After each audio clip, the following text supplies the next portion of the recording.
జామకాయ అంటే ఉప్పు కారంతో తినడమే కాదు, పచ్చడి కూడా చేసుకోవచ్చని తెలుసా? ఒక్కసారి దీని టేస్ట్ చేశారంటే వదిలిపెట్టరు. అన్నం, దోశలు, చపాతీల్లోకి ఈ పచ్చడి అదిరిపోతుంది. 10 నిమిషాల్లో ఈజీగా చేసేసుకోవచ్చు. జామకాయ పచ్చడి ఎలా తయారు చేయాలో చూసేయండి.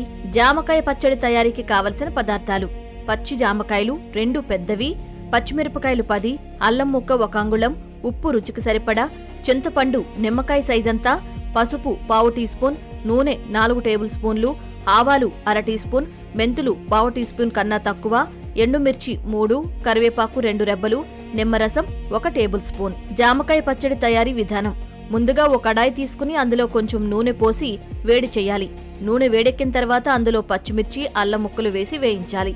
ఇవి కాస్త వేగిన తర్వాత జామకాయ ముక్కలు, కొద్దిగా ఉప్పు వేసి ఫ్రై చేసుకోవాలి.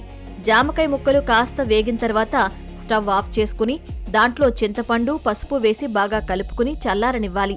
చల్లారిన ఈ పదార్థాలన్నింటినీ ఒక మిక్సీ జార్లో వేసుకుని కచ్చా పచ్చాగా పేస్ట్ చేసుకోవాలి. తర్వాత స్టవ్ ఆన్ చేసి కడాయి పెట్టి కాస్త నూనె పోసి వేడి చేయాలి.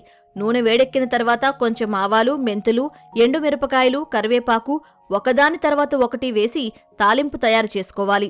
ఇప్పుడు ఈ తాలింపులోకి ముందుగా మిక్సీ పట్టుకున్న జామకాయ పచ్చడి వేసి బాగా కలుపుకోవాలి.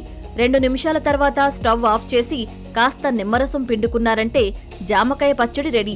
అన్నం, దోశలు, చపాతీలు, ఇడ్లీలోకి ఈ పచ్చడి డిఫరెంట్ టేస్ట్తో సూపర్గా ఉంటుంది.